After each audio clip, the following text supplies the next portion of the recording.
Hello and welcome to another episode of the Survival Handbook. I'm Terrifier, and today I'm going to explain the different forms of element as well as 6 ways to farm it across all the maps, including Genesis 2 to some degree. Look, if you like this video, consider subscribing for more content like this. Element is the main component in tech items. It has many forms that need explaining, but you can think of it as like a building material, fuel, and ammunition for tech weapons. You know how if you were to grind stone in an industrial grinder, you'd get flint? Well, if you were to break down element in a tech replicator, you'd get element shards. And if you broke element shards down, you'd get element dust, although that can only be done at city terminals on Extinction for an 80% loss. Aberration has a unique form of unrefined element called element ore. Additionally, you'll find unstable element and unstable element shards on Extinction that can be refined into their stable versions over time. All of these forms play a role in acquiring element, so let's get into method 1.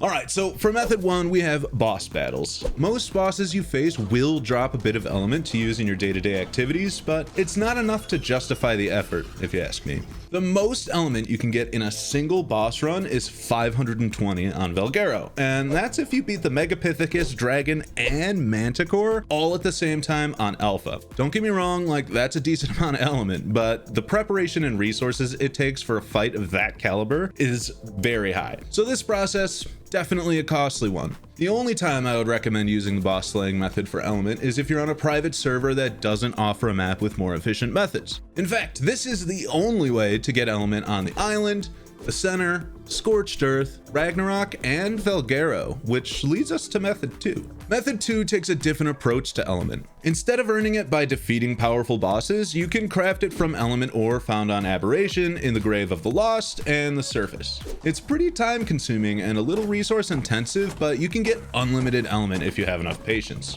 You'll need 20 element ore, 50 congealed gas balls, 8 fully charged batteries, 20 green gems, 15 blue gems, and 10 red gems to make a single batch of element. Each batch gives you 3 element, and to craft it, you'll have to bring these items to a fully charged charge node. After crafting a batch of element, the charge node will be overcharged and essentially shut off for over 35 minutes. Not to mention, you'll have to charge the 8 batteries in another charge node or with glow bugs. This is definitely not the best method, but it's an okay method overall. Element ore can be mined from these small nodes, either with a pickaxe or ankylosaurus. Congealed gas balls can be collected by placing a gas collector over a gas vein, and batteries can be crafted with crystal, metal, polymer, and congealed gas balls. Method number 3 is easily one of the best ways to get large quantities of element. Throughout the wasteland, you'll find varying sizes of element veins. These are, in a sense, element plants that need to mature before they can be harvested. To mature the element nodes, you'll have to defend the entire vein against 5 waves of increasingly difficult enemies. There are 3 difficulty levels you could be presented with when protecting an element vein, and it's actually based on the HP of the primary node, which you can check by using a spyglass.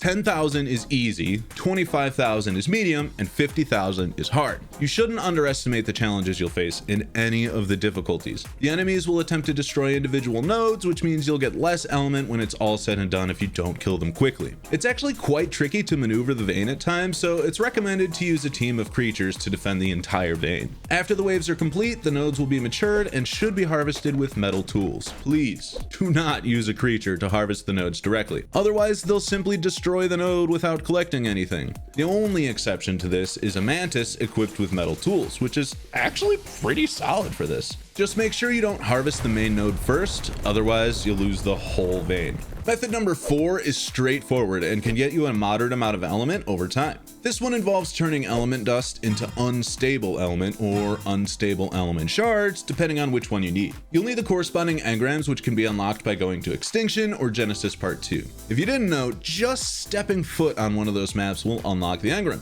so you don't have to spend any extra time on a map you don't want to be on. Anyway, it takes 1,000 element dust to make 1 unstable element, and from there it takes 2 minutes for the unstable element to spoil and turn into regular element. Your server spoil timer dictates how long it takes for unstable element to stabilize into element, so if you're using this method, be aware of that. You can get a tremendous amount of element dust by farming city structures like lampposts and tables on Extinction with a Doedicurus. Element dust can also be harvested from dead tech creatures like tech parasaurs or defenders, and it can also be produced by gotchas if you're lucky enough to find one that'll make it. Since whole element can't be transferred across servers, breaking it down into element dust is an intelligent way to move element around the arcs. Just keep in mind that breaking down element to element dust comes at an 80% loss. Next up at number 5, we have the refinement or conversion method. This one is great for Crystal Isles and Genesis Part 1. Essentially, the idea here is to refine element shards into whole element via a tech replicator. On Crystal Isles, you can go to Eldritch Isle to look for these light blue crystals.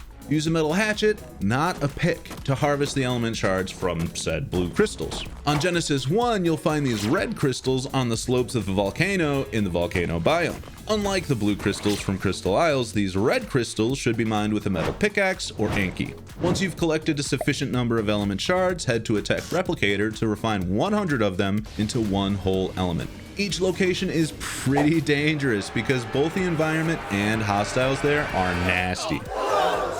However, this is an effective method for accumulating element if you're well geared. Last but not least, method number 6 is brand new and comes straight out of Genesis Part 2. I'll be honest, I'm not sure if there are other methods on this map, but I've learned about one that could potentially make it the best place to farm element in the entire game. You're looking on the bridge for meteors with an absurd amount of blue crystals. You'll find different types of meteors on the bridge depending on the cycle of the ship.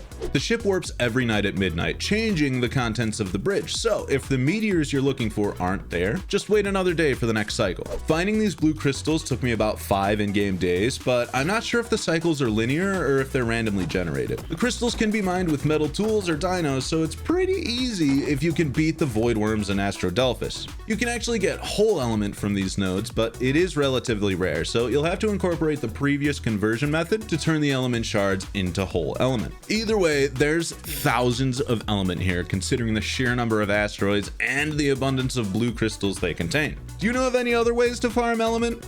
Let us know below. If you enjoyed, consider subscribing and finding me on Twitter at Terrifier. Thank you so much for your time today, and we'll see you in the next video.